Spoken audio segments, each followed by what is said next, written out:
I seen a couple of videos online where they they got like the bird, right? Mm-hmm. It'll have 3 chicks, and then like 2 of them are strong and 1 of them's weak, and they're like, all right, buddy, you gotta go, and kick their ass out the tree. Chickens be doing that stuff too? In a sense, yeah. But see, it's already a struggle against life to get out of the egg. So if you're weak, you didn't even get out the egg. You're dead. And what the mother would do is she'll scoot your ass over and then drop you outside the coop. And if you fall and bust, you fall and bust. And then somebody will eat you later. Oh, that's wild. Yeah. So if they just didn't make it out the egg, the mama moved that egg around.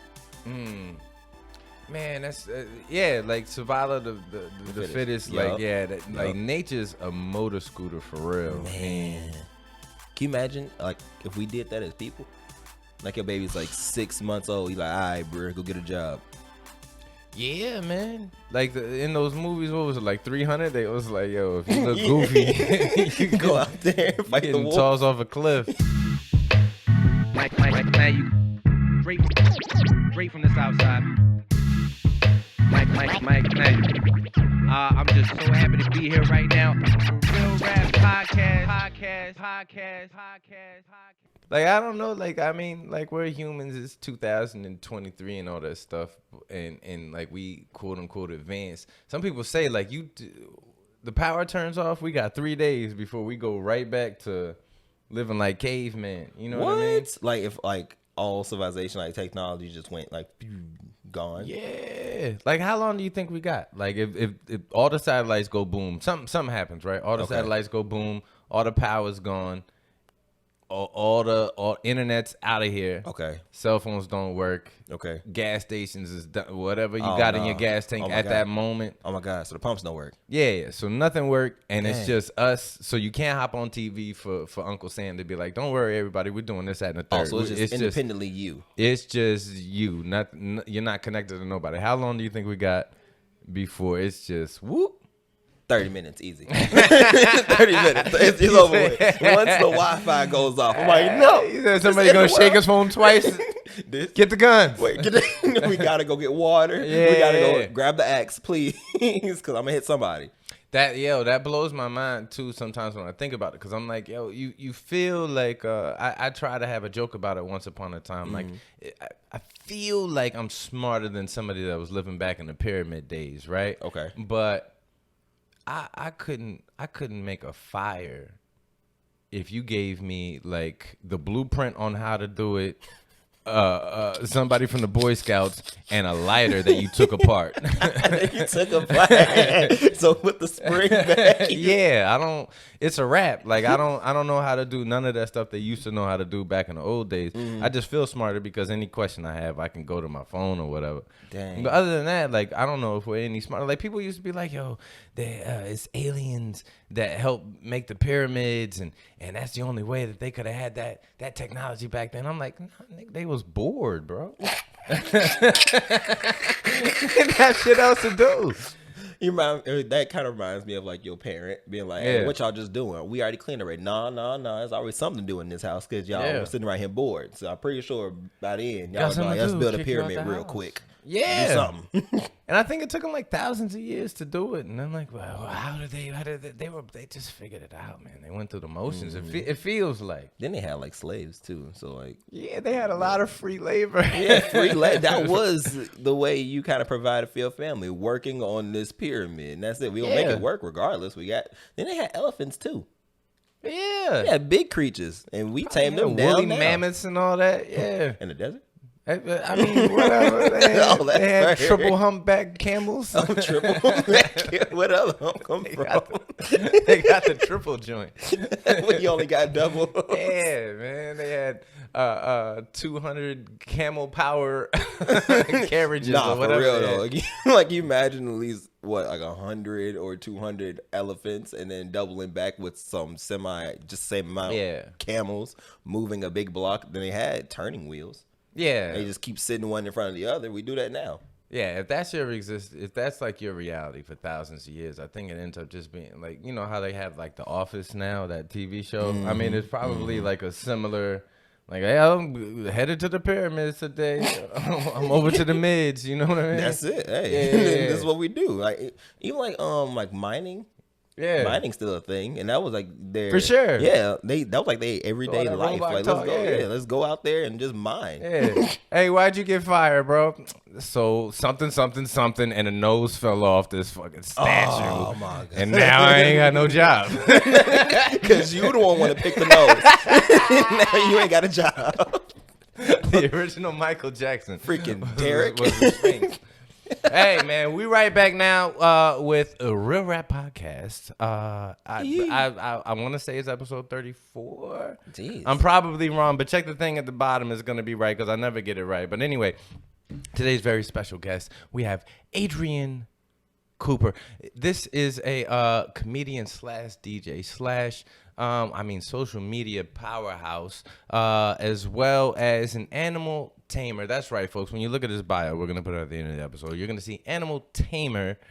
And it's not a lie, man. Could you please let the audience at home know a little bit about yourself? How long you been in the city? How long you been in the game? I'm a Swiss Army nigga. Yeah, there we go. All right. I'm good at a lot of things. Yeah. Out on the street, you gotta hustle. Yeah. And my ways of hustling was training a dog to bite me.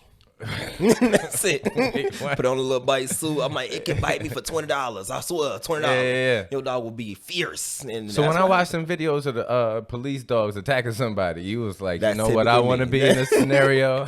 Actually, funny story. I wanted to be a dog trainer, but I was like, 15 at the time? And they were like, hey, yo, go talk to my boy Melvin over here. And shout out to Melvin out there at Mr. K9 in South Holland. Check him out. He's really, really good. Okay. But they was like, go ahead and talk to my guy Melvin, man. He over there. He do a lot of good work. Now, I didn't know when I went over there to go check him out. He was in the middle of training police dogs. So when I talked to him, I'm like, hey, man, I want to train dogs. I want to do what you do. Yeah. He was like, are you sure? I was like, yeah. Keep in mind, I know what the hell he did. Oh, yeah. I just heard he had a good reputation when it came Yeah. around dogs. So he was like, you know what? I'll give you a shot if you can take a bite from every dog here. I was like, okay. Keep in mind, I didn't even see his class yet. Yeah. So he was like, I'm like, fine. I'm game. I'm a stunt man. Who cares? Let's go. And he threw me in this big pillow suit with pants. And I'm like, okay, so my arms are covered. My legs are covered.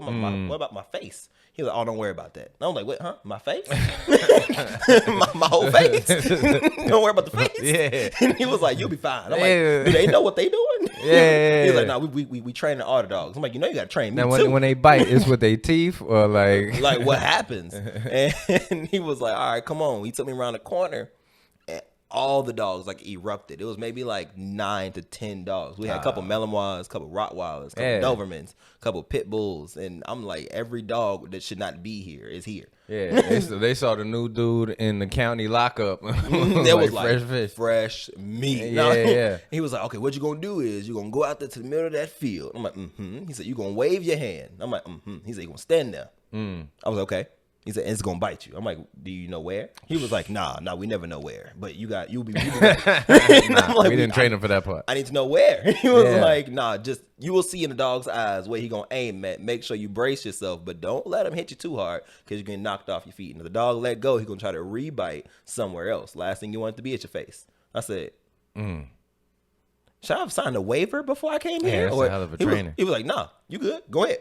I went out there, took a bite from every single dog there. He was really impressed because I was so young doing it, and I was maybe 5 feet tall. Most of them dogs was bigger than me. Yeah. And the only dog I would say I regret getting a bite from to this day would be the Rottweiler, because not only the PSI on the Rottweiler's bite is really strong because their head's so big, but a Rottweiler's front heavy. So when he jumps and hits you, his back legs are light, so he's gonna swing, and your body and his body is gonna follow that momentum, and you'll hit the ground fast, especially if he's running top speed. Yeah. And then 9 times out of 10, they're gonna rebite. And last thing you need is for him to bite your face, which is what he tried to do. My first time, he tried. Then I had to block my face with my elbow, and he bit all of this, and then dragged me back to his owner, and I felt so disrespected. Have you seen any horror stories when it comes to like the dog training stuff? Absolutely, yes. Actually, one of them was, I got 2. One of them was my dog biting somebody else, and the other one was a trainer that's really good, and he walked it off like nothing happened. But it was honestly insane, and it made me realize this can honestly go really bad for us as decoys. But like he walked it off like it caught him on his fingers or what? Man, what happened was he only had a arm pillow. It was a left arm pillow, so not the full suit. The dog is practicing placement, so targeting which part the owner tells him to hit, and he hits there. Nowhere else but there. Cool. He bit the pillow, and then he ripped the pillow off of his arm so hard it yanked it off. So now he was left there defenseless. And the dog was like, okay, I got you. I got you now. You ain't got nothing else. He went up, bit him in the arm, and then it was shaking him. He was letting him shake his arm, and he was looking at him like, it's okay. He gonna let go eventually. And then the owner finally caught up to the dog. He was like, ow. Dog let go, and then he was like, all right, give my pillow back, and threw it right back on the same arm. I said, hold on, sir, you are leaking. You are leaking. He was like, nah, I'm good. Come on, we got 2 more dogs. Come on. And that's it. What was it, a hype off of the 79th? I think he was. I think he's a little snorter. What's the some of the like basic rules when it comes to training like a dog? Not like a little Yorkshire Terrier, but if you got like a person killer dog, if you got a shark on land, what's like some basic 1, 2, 3 lessons? Build a close bond with your dog. And exercise proper commands. That's it. Because if you build a bond with him, the dog will do anything for you regardless, whether it's protecting you or just flat out listening. Yeah. If it doesn't respect or love you, it won't do either or. You got to do you have to like establish your time? And like I see some of those things on the internet with like the whisper and all that other good stuff, and I don't know, you got to hover over it. Come on, Caesar Milan. Yeah, man, come on now. Hold on, don't get me started on Caesar. He's garbage. Cool. Nah, he ain't garbage. It's just the methods he used works. They work, but it's very simple methods that we've been doing forever. And then he goes on TV, and then certain community members are like, I need to pay this man top dollar to do that. Keep in mind, my training sessions don't cost that much. Sure. I make sure they're affordable because that's less dogs we have inside the kennels, the pound. Because just because you wanted to a King Corso or a Rottweiler, because you've heard of what they can do, but then you get surprised when they doing Corso or Rottweiler shit. So you're just like, I can't handle this dog no more. No, you didn't know the dog. You just knew of the breed. And that's what made you go get it. So now you coming to me with a troubled dog. I'd rather you understand your dog and build that close bond to it for a cheap price without having to, break your pockets or take off your arm just because of that. Now, Caesar, he don't really care. If you hiring him, you hiring him for the money and to make sure it gets filmed for his social media platform. But it's very simple methods you can get, like literally right around the corner. Some people go way up north just for good trainers when we are in y'all backyard.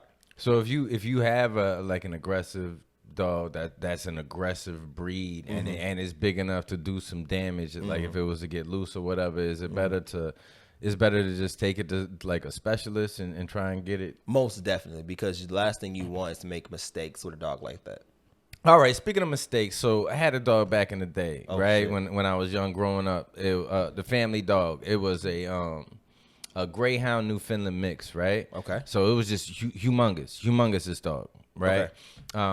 Bit a couple of we had to put it down because it bit a couple of bit my cousin and bit one of my closest homeboys, and it was the dog was so big. My pop 6'3", and like if the dog stood on his hind legs and put his paw up, it was like the full length of my dog. Geez. Plus it had the body build of like a Greyhound, so it was just all muscle. It was built like the T1000. You know what I mean?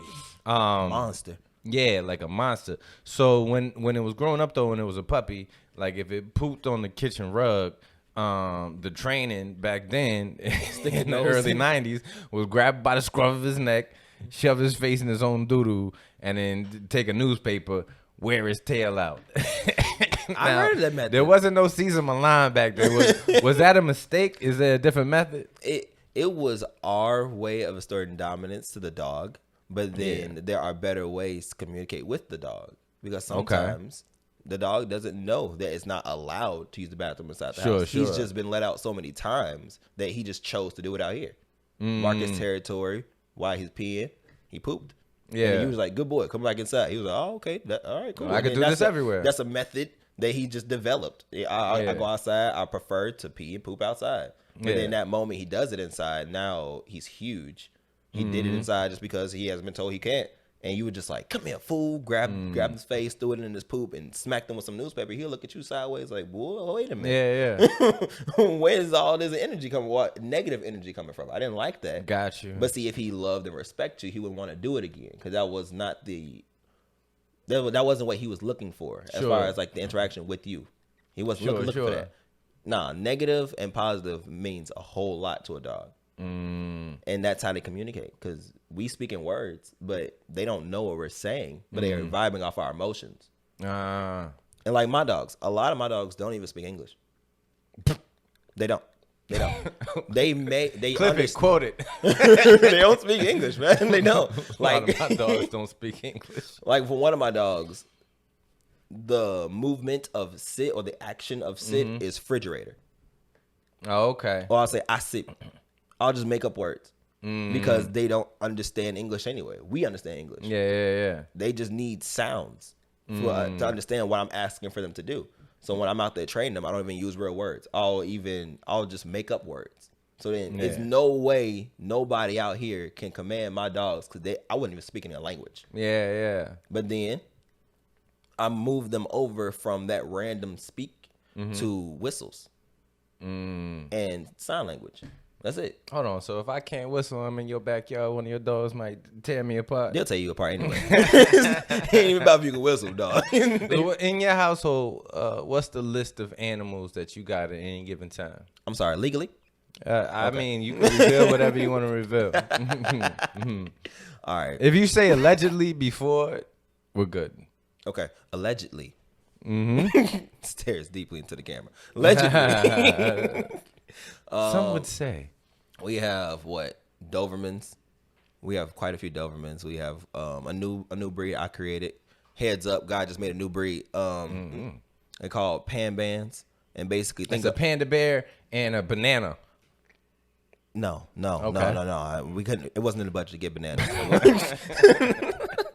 But they're called Pan Bands. So imagine a 160 or 180 pound dog that moves like a 90 pound dog. Why? Because you know what? Breeding comes from people who see a purpose within a dog, but then that particular breed they were looking at cannot fulfill that purpose. So when they look around the spectrum of different kind of breeds, they'll be like, you know what? This breed has this I like, but it's lacking this, but that breed has it. So when they cross them together, I crossed maybe like 4 or 5 different breeds together. Yeah. It took me maybe like 10 years to make this dog straight. And I finally made me a legitimate monster. Yeah, you made a Division I wide receiver with a dog face. Man, he's scary. Sometimes he scares me. I ain't gonna lie to you. He just turned 2. And I took him on the field for the first time ever. He's never bitten anybody before, but he always showed the enthusiasm of biting people. And I just encouraged it. So, again, decoy, full body pillow suit. The goal was for him to run down the field, and I was going to send the dog on him. And the dog chooses to bite a leg, or arm. We're going to see where he chooses to bite. This particular dog, keep in mind, like I said, he's 170 pounds right now, but he moves like he's like 90 pounds. Stomach. Right, but he moves like he's 90 pounds, so you can't shake him. You can't. So he's running down this field full speed, and he chooses not to bite the leg or the arms that the decoy is, kind of holding out for him to bite. He runs up his back and then looks down at his face and bites his shoulder and snatches him down and flips him over. Keep in mind, that was almost a 200 and some pound man that he just flipped over. And then he tried to bring him back to me, and I just said, let the nigga go. That's a charge. Come here. Come here. Get over here. He came back. He was like, did I do good, daddy? I'm like, oh, you crazy. Psycho dog, but I love you so much. So you got dogs, chickens. You got any ostriches? I almost. Had an emu. He called it by the scientific name. That's how you know he's real. An emu, yes. They gave me an egg, and they was like, just hatch it out. I'm like, where am I supposed to do this at? The oven? It's such a big egg. Yeah. But end up saying, I can't hatch it out. I'm not going to do it because I'm in the one to keep it. And there's got to be some kind of regulation rules with this. I can't. Where am I going to hold this emu, man? We find out you laying on top of an ostrich egg on a waterbed Just like with a space heater. A couple of them. Don't go in that room. Yeah. But I got a couple of those. Well, not the emu. So ducks, chickens. I had a goat. Name was Gary. I saved him from. Remember when we had that big snowstorm that made the snow like almost 6 feet high? Oh, like a few years back? Yeah. Yeah. I saved them then because while I was working for the police department, I was a CSO. There was a farm that I seen had a couple horses and cows outside. Yeah. And before the storm actually hit, and I'm like, "Hey, yo, it's a farm over here with a lot of animals out. They don't look too good. Should we do something about it?" It's like, nah. By the time we get people out there, the storm would hit. But I took the squad car out there, and I seen like within the snowstorm, it was like these mountains all over the field, and I was like, "Oh nah." So his animals probably died. I don't know what happened. So I asked if I can go check it out. It was like, if you feel like it's something you should check out, go do it. Just make sure to call it in.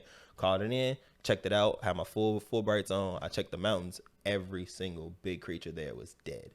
And then I checked the little huts, different things, different enclosures. Chickens froze to death. Ducks gone. I'm just like, where was the farmer? Apparently, he left town, took a couple of his dogs and just left. And he left like someone to take care of his farm. Then he just stopped paying them.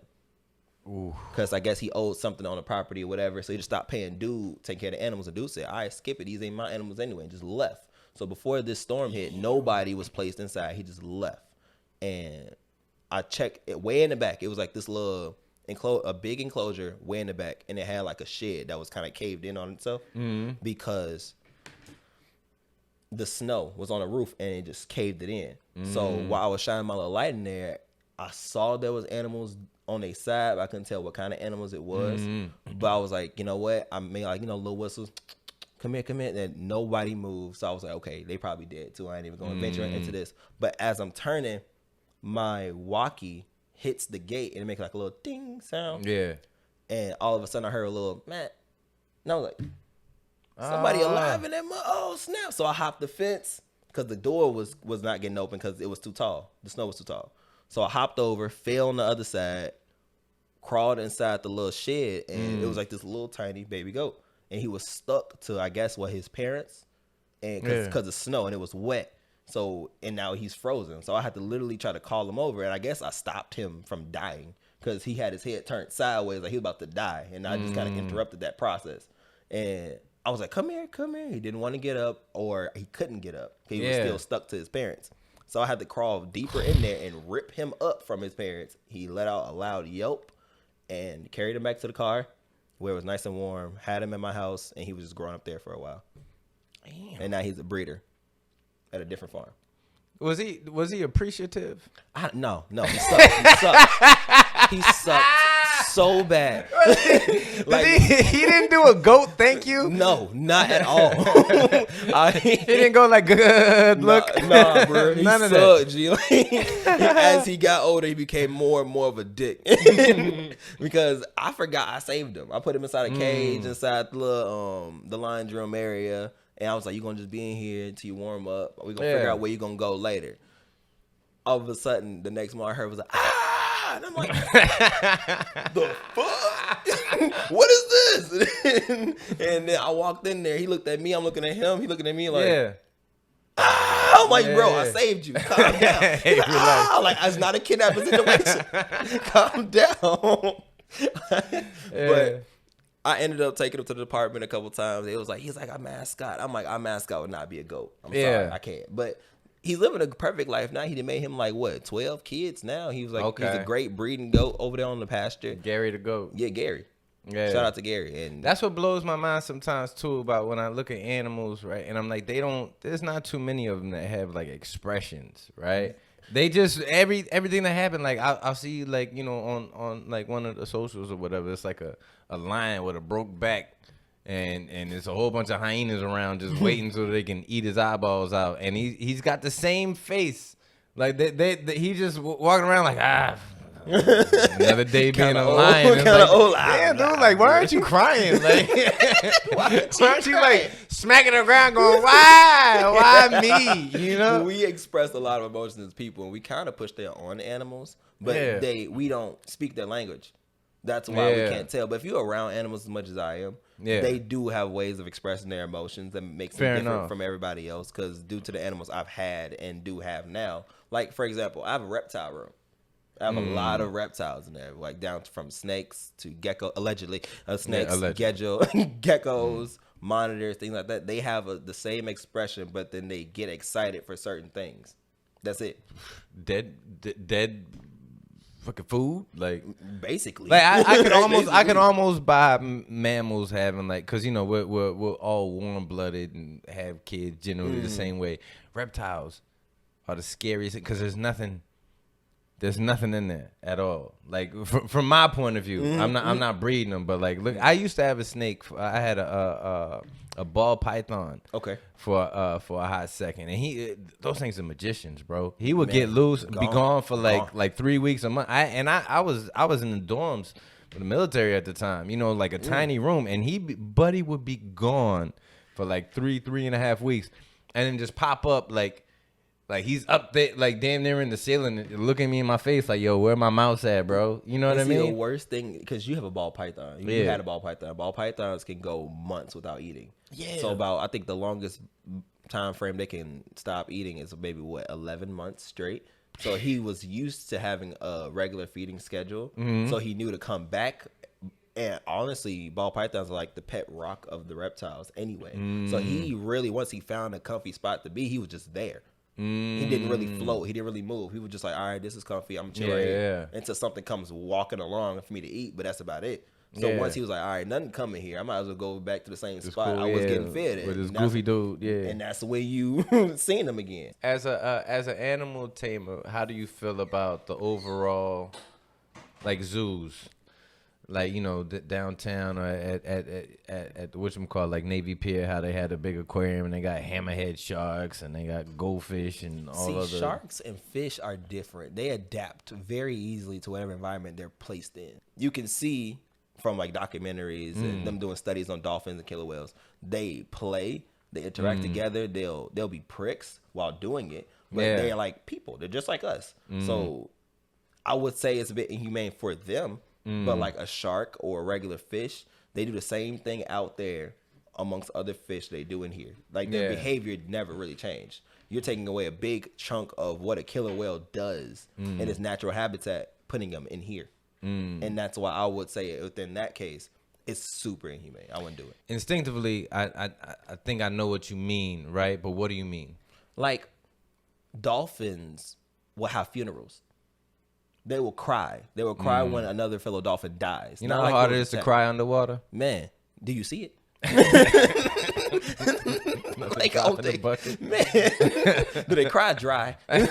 Salty. Saltier. But they have funerals and they actually feel for one another. Like if somebody was caught, everybody like wails and like mourning for the member that's now gone. Elephants too, I think. Yeah, same thing. Yeah. Right. So that's why elephants, they even say it's harder to have elephants. They'll rather keep giraffes in the zoos. Just because giraffes are very simple-minded. They're a herding animal. That's it.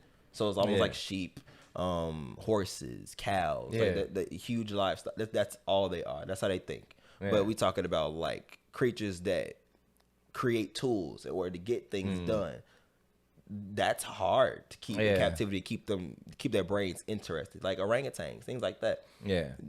Orangutans, chimpanzees, they all have ways of life that they evolve their knowledge on just to get the job done. And that's what makes me think they have souls and they're literally thinking like, this is a problem. How do I execute? So is the soul tied to your brain and how your brain functions then? Yes.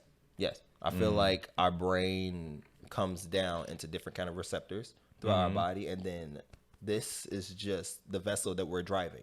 But I'll our tell soul you, is the brain. One time, so I was in California. I was in the military. It was me and my guy. We was on a humongous Air Force base. It was Vandenberg Air Force Base. Shout out Vandenberg Air Force Gang. And I mean it's like the second largest military base in America, right? Because they have a lot of stuff out there, and then it's preserved and it's desert and mountains and all this other crazy stuff. So me and my guy riding around in his Chevy Cavalier. He was the first guy in my class that had a car. So we was just out there whipping it. We driving through the back roads, going fast. Joyride. Run over a raccoon, right? We didn't know at the time. We were driving fast and something's in the road. He couldn't stop in time. Boom, hit it. You hear it, and it's great. You know, you hear the sound. Stop. Turn around. We're the only ones on the road, so we turn around. It's like dusk, nighttime, or whatever. Turn around on the road. Come back. Turn around just enough time when the headlights hit it. It was a family of raccoons, right? There's like 3 of the raccoons are pulling the one that we ran over off the road, pulled it to the side of the road in the dirt, and then when we finally like pulled up, they all just look at us like, I hope your mama's proud of you, murderer. I've never ever, when I tell you how bad I felt for real, because I mean they really look. Like, they did have the soul. Like, they was looking at us like, This you was our hung a father. garbage. Like, this Like, was bro, our father. like, your horn don't work. You know what I mean? Like, couldn't see him. Yeah. But when you say it, yeah, I haven't been around too many giraffes or whatever. But they do look goofy. Like, you know, when you're on the Mag Mile and they got, like, all the horses that are on carriages for the tourists and whatnot, and you just look at a horse with that gigantic eyeball and you go, you have nothing going on in there. You know Just what I mean? elevated music. Just yeah. There's nothing.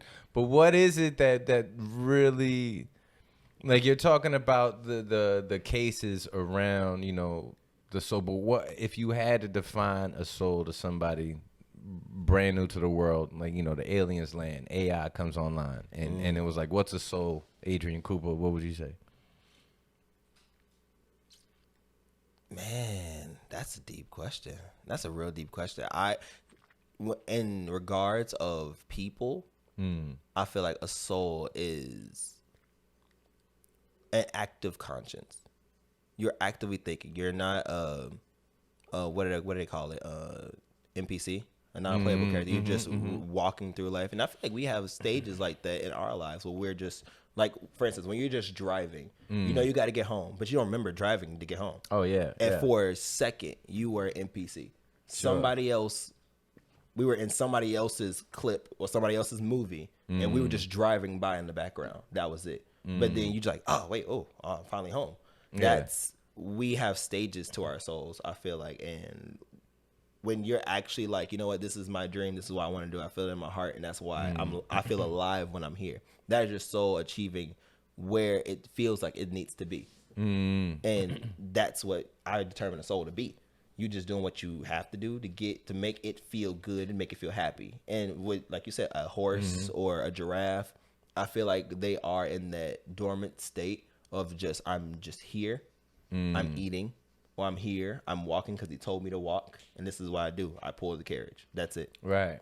And some people, Amazon workers, they just, I pick up the box, put the label on it, move it down, keep it going, boom, boom. But they're so happy. But if like a giraffe is brain dead as it seems to me, right? If a mom has a baby, she's connected to the baby. Like she chances are be willing to put her life on the line. Instinctively though. It's just instinct. Once you have the offspring, your first instinct isn't to leave the offspring. It's to be like, oh no, I made that. It came out of me. I got to take care of it. But once it gets to a certain age, they forget it was even their baby. Versus an elephant, it took a whole year for them to conceive it. Well, not to conceive it, but to have the baby, it to sit in their stomach, and then when the mother is having the baby, and the baby is finally out, the whole herd comes around and praises that we have a new baby in the group now. It's a huge thing. Bring some Amazon wish list. Man, Congo buns, everybody. But that's what they do. And then see, giraffes don't do that. Horses don't do that. Zebras don't do that. Fish don't do that. So like if a giraffe has a baby and the baby gets eaten by like baboons or something like that, you don't think a year down the road the mama giraffe just sitting there and goes, oh. Hell no. She's probably like, man, I think I made one of those before. But nice, good thing for you, Felicia. You made one now. Yeah, I don't know what happened to mine. I forgot. yeah. But like, okay, with dogs, Okay. I've noticed this as far as like breeding dogs and stuff like that. The mother treats the puppies as her kin until they hit maybe 6 weeks old. 6 weeks, right around there. Then she's done with them. She's tired of them.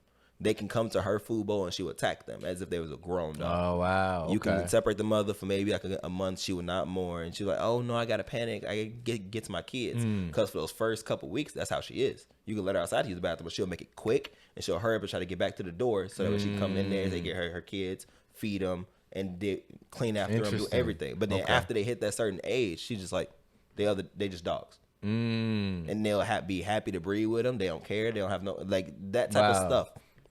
They don't think that way. It's instinctive. I have to protect these things because it came out of me. But then at the same time, you'll see like the videos where a dude had a dog for 15 years and he dies and the dog goes back to the bus stop every day for like 3 years in a row type thing. Now, see, I also feel like there, like how I said, some people in the world are NPCs. Some people are like actually kind of like woke in a sense. Their soul is actually living the life it chooses to live. I feel like it's the same thing with animals. And you could also take this back to like reincarnation possibly. But I feel like certain animals actually had that bond, that love that that the owner probably activated within that dog by giving it a sense of purpose. Like a police dog. A police dog isn't just something they just lock up at the end of their shift in the kennel and go home. And they open up the kennel doors in the morning and then we go to work. No, that's a dog they go take home. They have it around their kids. They play fetch with it. They walk it. They do all this bonding with it. And then that's what makes it so heart-wrenching when something happened to a police dog, to the whole department. Because if something happened, it was almost like losing like an actual officer out there. And then when the officer is in distress, that police dog does everything it possibly can to get to its owner. And it's all within their heart. Yeah. So I feel like when certain animals feel like their owner died, then they're like, no, a big part of me was now taken away. And this is the last place I remember having him or that person. Like one of my dogs, my Doberman, his name is Sonny. He was a correctional facility dog. And I was like, we bred him. We made him a while ago. But they called us. They was like, hey, Rick died on the job. I was like, dang. But see, he took the dog to work every morning and left every night with the dog. So they said they tried to go in the kennel or the long run for the dog, and they couldn't get him. They couldn't get him out. He was trying to kill everybody because the rule in training those guys is kill whatever is moving. That's it. So if an inmate was getting out, they going straight for him with the intent to hurt him really bad. Oh, wow. Okay. So they couldn't get in there to feed him. They couldn't do nothing because they can't. It's in the rules. So I'm just like, they was like, okay, either you guys come down here and get him or we got to put him down. I'm like, what you mean put him down? That's a active member who's been serving for you for how long? Yeah. But it was like, we can't feed him. We can't rotate dogs. We can't do nothing. So somebody got to come get him, and he's getting skinny. So either he dies in there of not eating, or we end up shooting him, putting him down. So I was like, don't worry about it. We're going to come get him. I went down there with not one bite suit. I went down there with a leash. Because if I would have came in that kennel with a bite suit, he would have known it was game time. And I'm not trying to connect to him on that level because he's always see me as somebody he's supposed to be biting. So they were like, you sure you don't want us to shoot him? You ain't got to go in there. Like, I'm like, no. Think about it. If your father and you went to work every morning and then came home every night together, and then now all of a sudden it's these three other dudes in the same suit as him, but they don't smell nothing like him or look nothing like him, trying to drag you out of here. No, I want to be at the same location where I last see my dad, and he always came pick me up here. So he's already in distress, and I can already see by his behavior how he's running up against the fence. He's not even patrolling anymore. He's panicking. So I was like, all right, so I gotta get in there and do something. So I went there with a leash. The funniest part about the story is the inmates were out. So they were watching me, and they were like, boy, you gonna die. Be careful, boy. That dog real. That's a real dog, boy. This ain't no black people shit, boy. You stop. And then his heel word is los. Okay. And when he was charging at me, what Dobermans do is they charge in a sense of a prance to kind of intimidate the person before they get to them. So once they scared of them, by the time they get there, you ain't gonna fight back at all because you already was scared of me before I ever got here. So he was starting to do that while he was charging at me, but I didn't move. I didn't show no sense of fear at all. Okay. And then as soon as he got real close to me, he stopped and looked at me like, is this dude even real? It's like a statue. Yeah. And once he did that, I hooked the leash around his neck and repeatedly said, Los, Los, Los, Los. And the dog, those commands would burn inside the dog's brain so much that that's all he could think of. He couldn't think of what he wanted to. It wasn't to hurt me or nothing. I just kept doing it. Los, Los, Los. And now I'm walking him out the fence.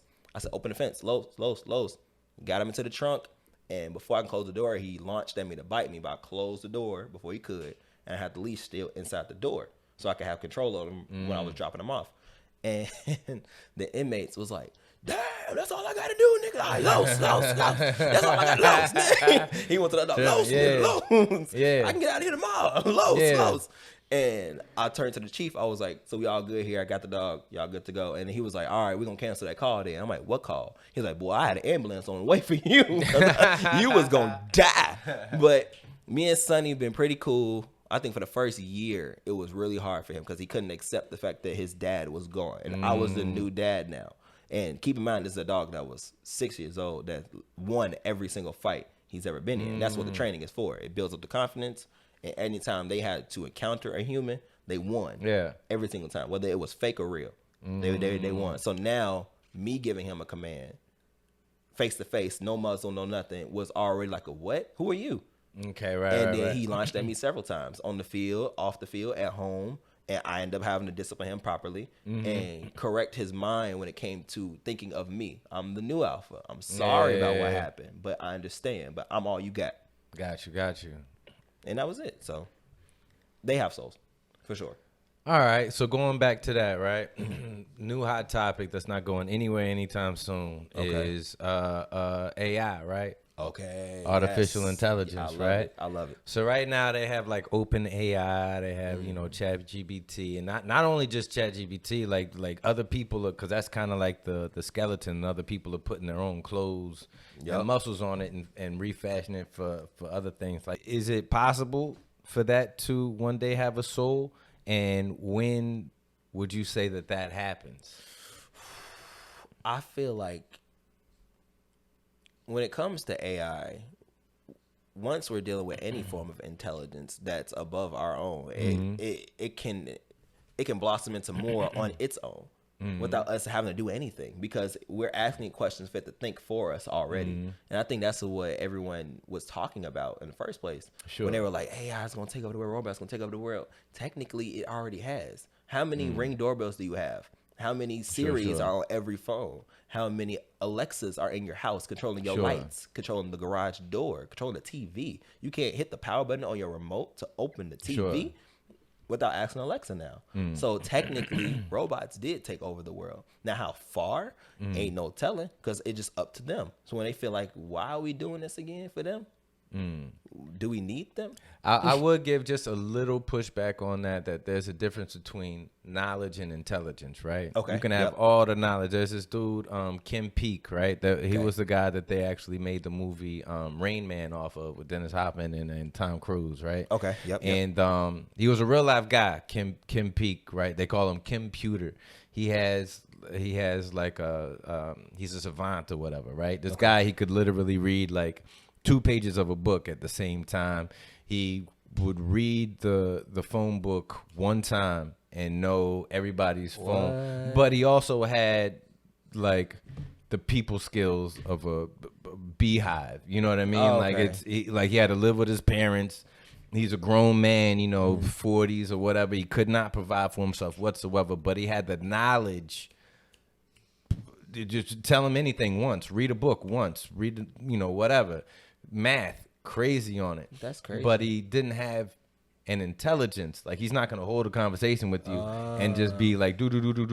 But if you go up and say, oh, how you doing? My name's Adrian Cooper. He's going to be like 773, da. You live on woo, woo, woo, woo, woo. You know what I mean? And you never met him. Go, Joe. So, I like, it feels like, like the computers and everything now, they have all the knowledge that we have that they're connected to as far as the internet goes or whatever's, logged into that. But do they have the intelligence? Are they asking, or are they a giraffe or are they an elephant?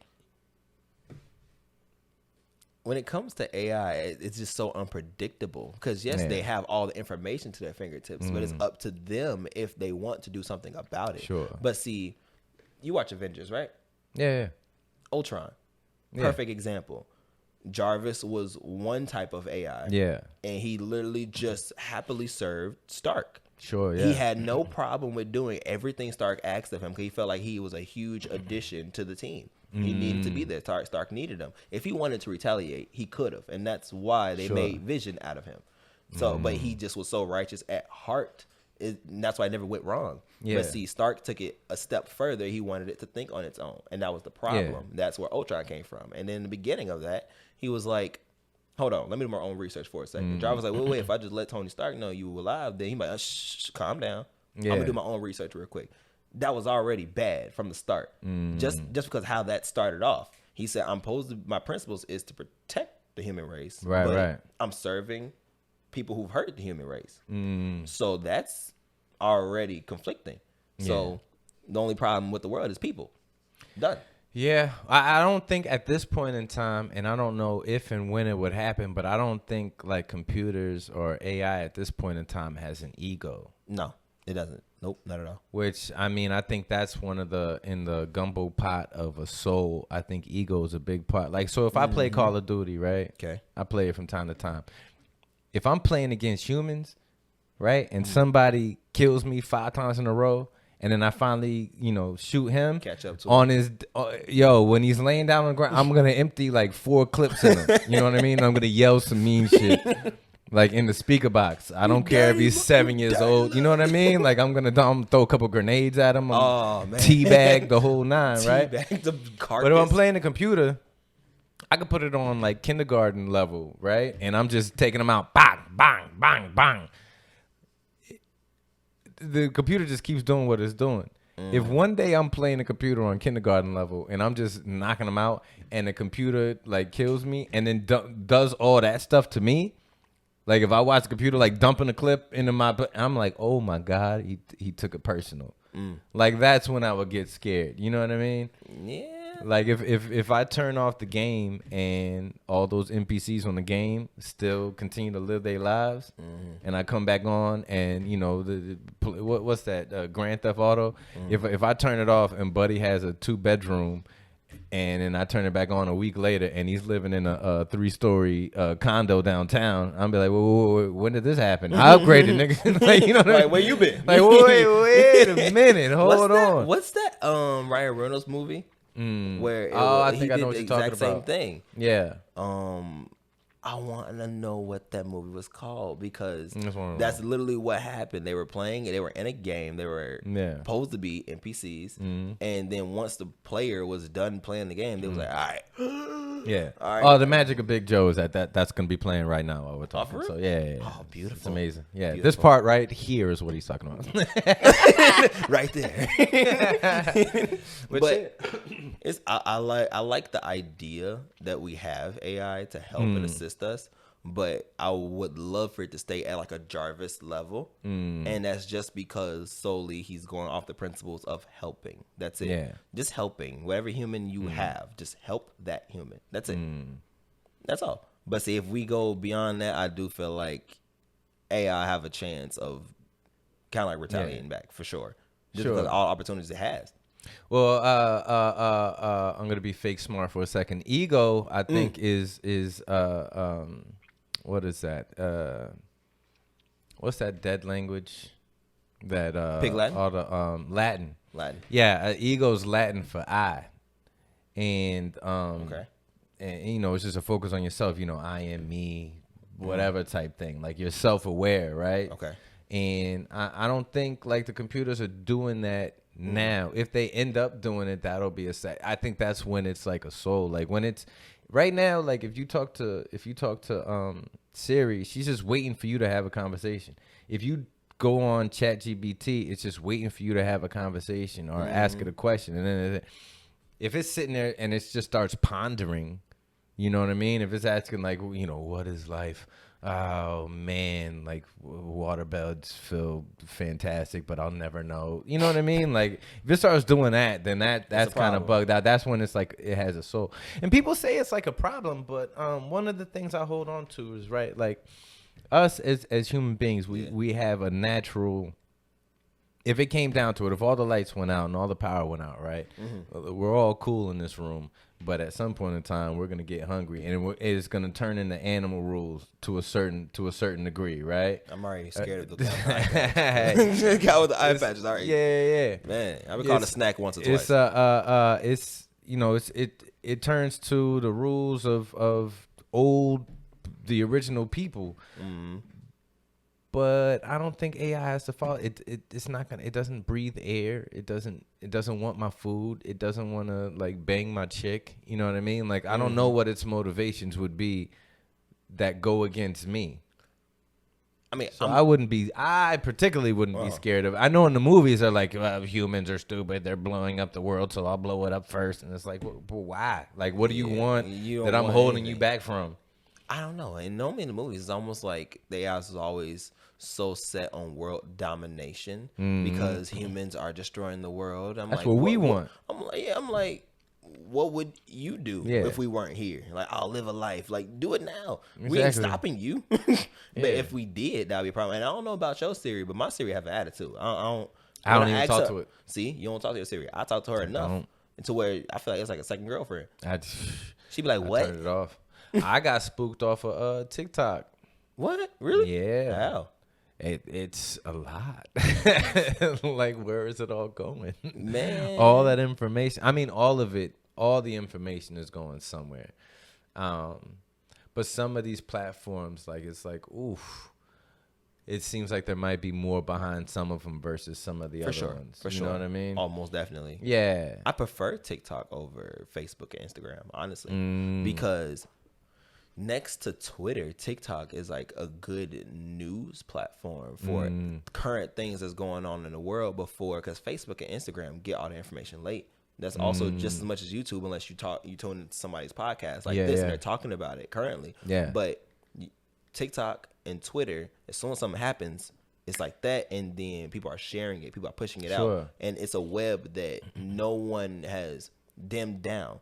So we can see it as soon as it happens, like with the derailing and all the chemical spill and stuff like that. I didn't hear about that on Facebook or Instagram. I didn't even know that was going on in the world until I just happened, because I post a lot, but I don't sit on the platforms. I don't really, it's already tiring enough to make content. Last thing I want to do is also use my time to sit there and watch other people's content. I mean, if it's like comics that I know, I like to see what you guys are also out there in the world doing. But when it came to current serious events in the world, Twitter and TikTok had the most narration and current information on what's going on, almost like the news. They're like, this is going on, that's going on. And actually, 3 scientists were sent out to where they can properly decide on how to dispose of the chemical, and the helicopter crashed. And it was the only 3 scientists we had around here that was specialized in that. How much of a coincidence is that? How often do we have helicopters crashing anymore? Sure. With all the scientists that we had all in that one helicopter, and none of them lived. That's crazy. And then they decide to dispose of it a certain way that spread it out a lot more, made it more lethal. Yeah. That y'all didn't know you couldn't do that. There wasn't like a book. Come on now. Even on a fire hydrant in a factory, you have rules on how to dispose or do anything to the chemical spill or whatever. So I feel like it's not a huge coincidence that things are happening the way they're happening, but you never see it on Facebook. Instagram is normally funny, keep it in your face. Yeah. And everything else is serious going on in the world, move that around. Don't bring it here, because we want to keep people on our platforms to be entertained, not to be scared. But TikTok, no, be very afraid.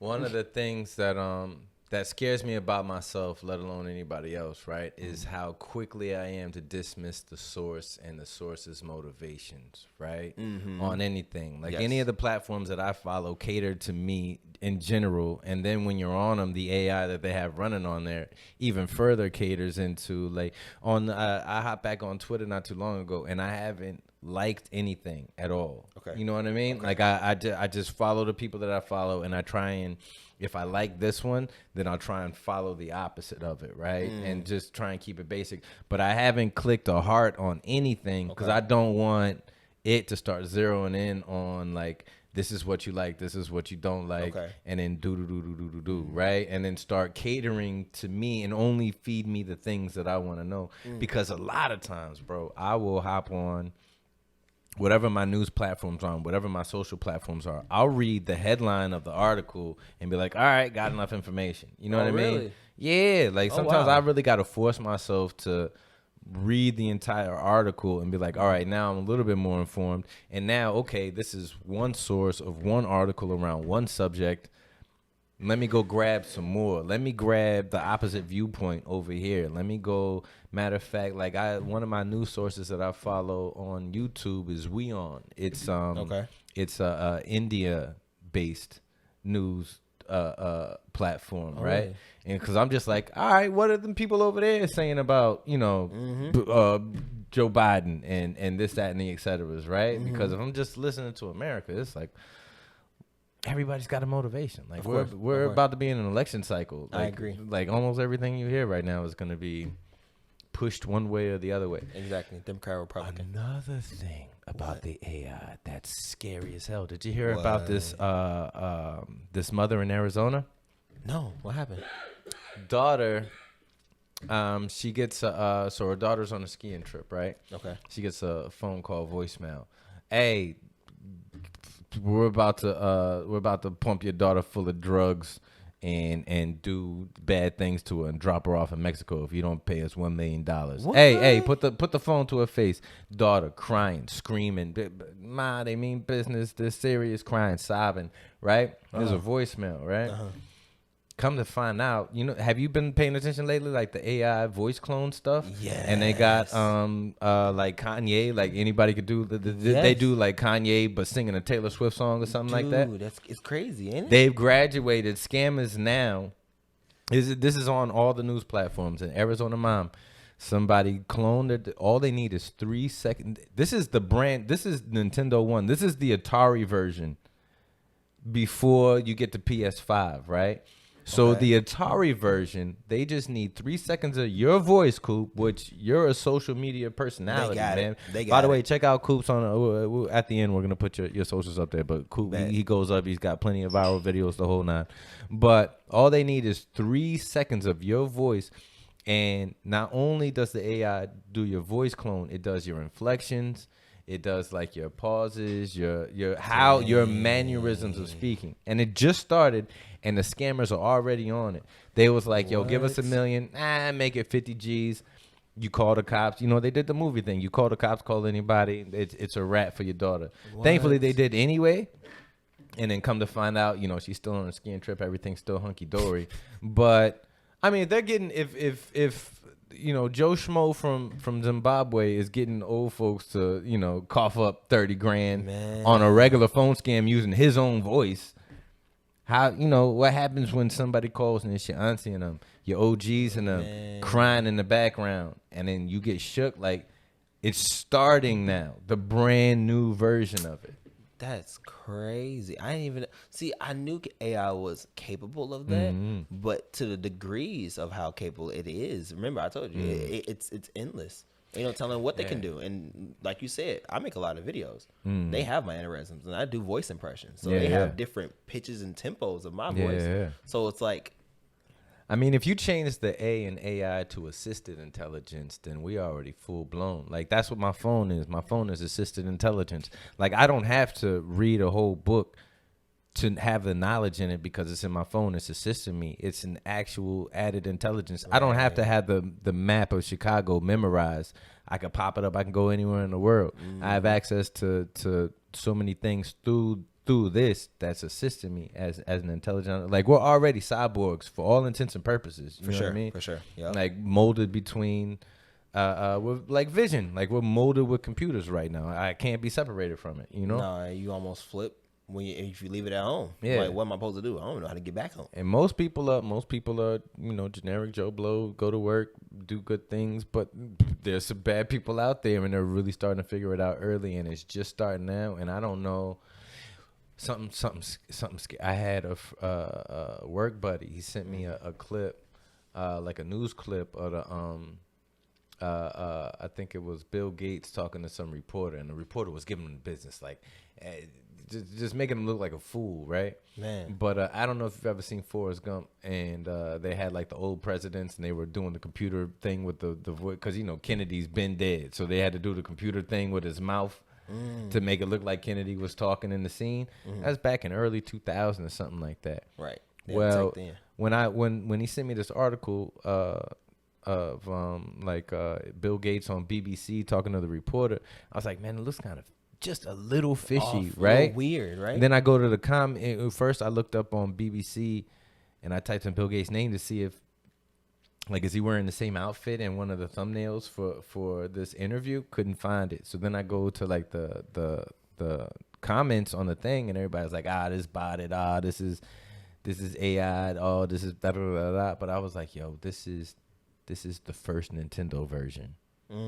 Like, it's not even we're gonna be alive for. I mean, 4 summers, and it's gonna be something different. It's hard. Like, how are you even gonna be able to tell the difference? I think I seen a video of. I think it was like not an election. It was like a big speech that Biden was giving off, and it basically was saying that we're going to be recruiting for the army. And what is that called? Like drafting. We're drafting, and basically he narrowed it down. We won't take your last youngest son, but we need all the other ones, the older ones. I'm like, wait a minute, whoa, you gonna try to take me? I'm handicapped, sir. I can't. Yeah. Nah, bro. Nah. And then I looked at it, and it looked so real. That was like, I showed my boss, and then this was like the 3rd time me watching this video. But since I edit videos, I do video editing, I kind of peep the little things that people kind of like shade off a little bit, just to kind of let it blur. If it was the first time you watching this, you wouldn't have caught it. But me watching it so often, I was like, wait a minute, this look computer generated now, because looking at how the jaw structure in his face was moving. Normally, when you close your mouth, your jaws pop outward, just to kind of fill in that gap of space. Instead of you going like, it goes in, close your mouth, it comes out. It wasn't doing that. It was going up and down. That's it. But it wasn't spacing out, coming back in. So I was like, nah.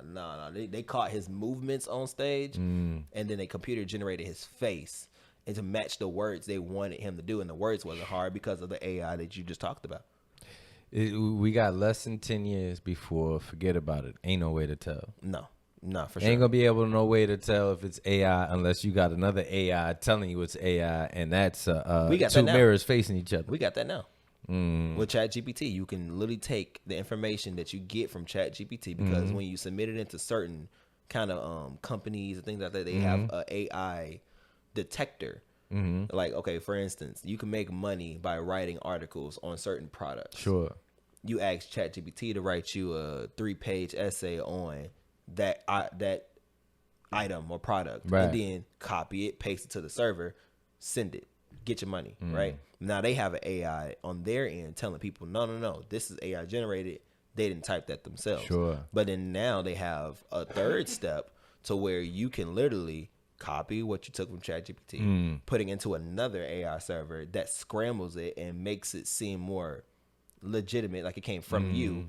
Then copy that, then paste it to a server, and then it will tell you what percentile of this new page, article, or whatever you just put in here, the passage, how much of it was AI generated and how much of it was made organically. It'll say 99.8% of this was made organically. And then now you copy that, paste it over to the server, and you get paid. But that's just another step. But that's another AI. Yeah. Doing what an AI did. But again, it's like, where does the trust go, right? Because am I trusting or not trusting OpenAI, or am I not trusting Sam Altman, the CEO of OpenAI, that is the one behind making ChatGPT. I feel like it's Sam 4. Altman. I think it's at 4 right now. Sam Altman. Don't trust him. I will I mean, always he's a trust human computer. being with flaws, right? Exactly. And if we talk about any kind of movie where it was AI or hell, for instance, Jurassic Park, every time the dinosaurs got out and it went mayhem or left, it was because a human error. Yeah. Somebody went in there and they wasn't supposed to be in there, or somebody hit a key or a lock fob that bust and they never fixed it as quickly as they should have. Something like that. So it's always human error. And if humans are behind it, and that's what will make it go wrong. And a go away thought, if you do any research on your boy Sam Altman, we just went from ChatGPT 3.5 to 4.0, which is the one that's blowing up right now. What? Anytime you see him in an interview or read any articles on him, he's talking about ChatGPT 10. He's already... Oh, he's on 10 now? No, that's where his focus is. What? He could care less about ChatGPT 4 doing all this stuff that it's doing now. His brain is over there. And see, we going back. That's how Ultron was made. Yeah. Exact same thing. Tony's brain was on 10. That's it. He was like, we got Jarvis. We got all we need. He's like, nah. We need something bigger, better, and that can think on its own, so we don't have to do anything. And that's where we have the problem. When the box is open now, it ain't closing. So we are living in interesting times, people. For sure. For sure, man. Why don't you go ahead and tell the people where they can find you, what you got going on, any shows you got coming up. I think I'm on like a show or two with you. Yes, and you then anything that you got for the animal stuff, man. All right, I ain't got no animal stuff going on, but 2 puppies for sale, allegedly. But you can find me on Instagram, Facebook, YouTube, Twitter, and Pornhub. All